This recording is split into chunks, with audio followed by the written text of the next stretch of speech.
Speaking of cocaine, I was blowing lines one night not long after that, dubbing my show reel on a probably Friday or Saturday night at O Pictures. I'm there dubbing my show reel because now I'm got to be in rep mode. I have to send out my reel, try to book a job. I'm helping with the renovation. We were doing renovations. We were renovating the offices, and I was a little bit in charge of that. One of the construction workers there, his name is Patrick Foss, and he goes by Patches. That was his nickname in kind of the LA scene, LA rock scene, which is very big and very thriving, especially at the time in 1994. February 1994. This is my first official directing gig where I'm shooting new stuff, I'm shooting a band, we're doing my concept, I submit the concept, it gets approved, it gets bought off on, I'm gonna be paid, I'm also gonna be editing it, so it's a very legitimate, real first job for me, a first directing job. How I booked this first job was I'm dubbing my reel, and Patches is there one night, and he hears the same thing over and over and over again. He pokes his head in, he's like, hey, what's this music I hear over and over and over again? And it's Mariana Prosperity, my student film, and then Awesome 3. I'd like to do club videos, and this is my reel. I'm just dubbing my reel over and over again because I'm going to send it out to a whole bunch of people to try to get jobs. Oh, it's really good. He's checking it out. He's watching it. He's like, my buddy's in a band. They just got signed to Geffen Records, and I think they need a video, actually, for their first single. This is so crazy that I'm running into you tonight. And I was like, let them know that I exist. Let's do a meeting. Let's see if there's something here. Let's see if we're a good fit. He did. He set it up, and I met with the band, and it was really awesome. And I met with Peter Barron at Geffen Records on Sunset Boulevard in the old Geffen Records building, and they were really excited about my treatment, and so it came time to shoot the video. The song was called Sold My Fortune by this band called Sugartooth, a big popular band in the LA scene. They had a big following, and so when we did shoot the video, we shot at 3 clubs where they play a lot, and all of their fans came to be in the video, and it was really packed. It's nice when the artist has a following and you can use them in the video. It's good production value. The fun thing on this job is that I got to meet my dear friend Robin Anton, who is the creator of the Pussycat Dolls. Our producer Randy Emfinger was friends with her, and he hired her to choreograph the girls. And so the concept was, Sold My Fortune, stripper girls on poles, and then Fire, Chicks and Fire for Beavis and Butthead, and they did love it. I knew that they would, and I did that on purpose. So it's Chicks and Fire, full of chicks and fire, and that was all their Chicks Fire. I knew they would do it, and so that was my little smart marketing technique built into my first job. I was directing on MTV by age 22 before I had officially graduated from CalArts. I had already kind of completed it, but I hadn't officially walked across the stage and gotten my diploma yet. That wouldn't be until right after this, 2 months later. So technically, before I graduated from CalArts, I was directing on MTV, which is pretty badass. So we go into post-production on the video, and I'm gonna be the editor, and so I'm still editing tape to tape, linear. This is old school. Non-linear Avid editing is just starting to happen. Avid 400 exists. They have an Avid at the facility where I'm editing this tape to tape, but I know tape to tape, and I'm really a lot faster on tape to tape at this point because I've never used non-linear Avid editing. It's 1994. Avid started in 1993, so it's just started the year before, and there was only one, and no one was even touching it. People were still using tape to tape.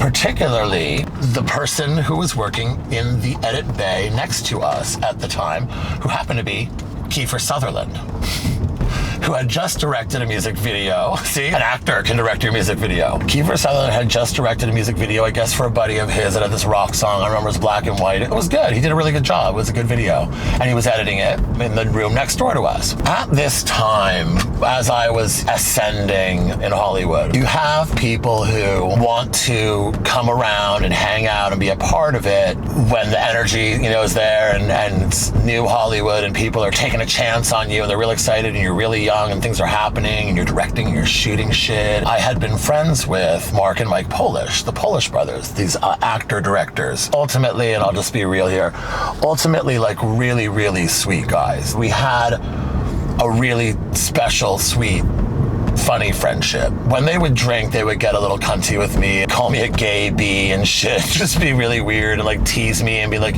yeah, we still take baths together, all this homoerotic shit. Who knows if they did? It was kind of hot if they did. I wish they would have let me watch. At one point, Mark Polish drove me to a wedding out in Palm Springs when I was young, and that was a whole crazy adventure on its own. I had a lot of history with them that was truly authentic friendship. I don't want it to sound like they were trying to hitch their wagon to my rising rising star. Obviously, they're very successful. They're very well-known, very famous. I'm not well-known or famous. Mike is super, super sweet. Mark can be a little devilish, but like also very sweet. They are hanging out with me at this time.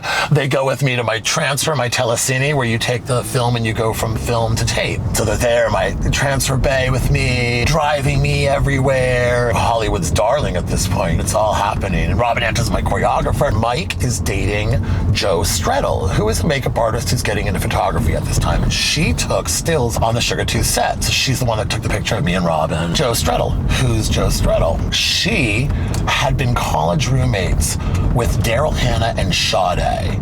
Imagine that. Imagine living with those two women in college. Fucking hot. She was hanging out. So Kiefer Sutherland is there next door. Jo Strettel comes in. She's like, what the fuck? Brandon Lee had just died making The Crow, leaving behind a widow and a kid. Brandon Lee's widow was visiting Kiefer Sutherland like days later. It had happened just days before. And just days later, Brandon Lee's widow was visiting Kiefer Sutherland in the edit. Jo was like, in sort of a romantic way, were they having an affair before Brandon Lee accidentally died on set? We kind of were like engrossed in this like secret romance that was happening with Kiefer Sutherland next door. It's just like insane. We didn't know. We were speculating at the time, and I think Jo ended up, she knew Brandon Lee's widow. And so she talked to her outside. From what I remember, we never really figured it out. We were like, I don't know. Maybe he was just being a good friend to this woman who had just lost her husband. I hope I'm not like ruining someone's life. Like, we put it all together now. While I'm editing my first video, this is all happening like around, and so the Polish brothers super up my ass. Love them, but super up my ass, all giving a shit about it. They didn't much after that. I didn't become fabulous enough fast enough for them, and they honestly had their own success. It's just funny to tease them about it. I tease them in the book too. They teased me plenty. Believe me, they'll tell you they did. So on the morning of April 8th, 1994, I trot off to work in the morning to Geffen Records, to Peter Barron's office, to show the final edit of my first directorial masterpiece, Sugartooth Sold My Fortune. I'm so excited. I, finished the edit very, very quickly. Go into the office, and they're all excited to see it. And 3/4-inch tape in the 3/4-inch deck, old school. And it's playing, and they're like having a good response to it. And it's about like maybe 2 minutes into the video. The phone rings. Peter Barron grabs it and screams, "Stop! Could you please leave?" And I'm like, oh my God. He's like, we'll have you come back tomorrow. Thank you. We go back to Pictures on MTV.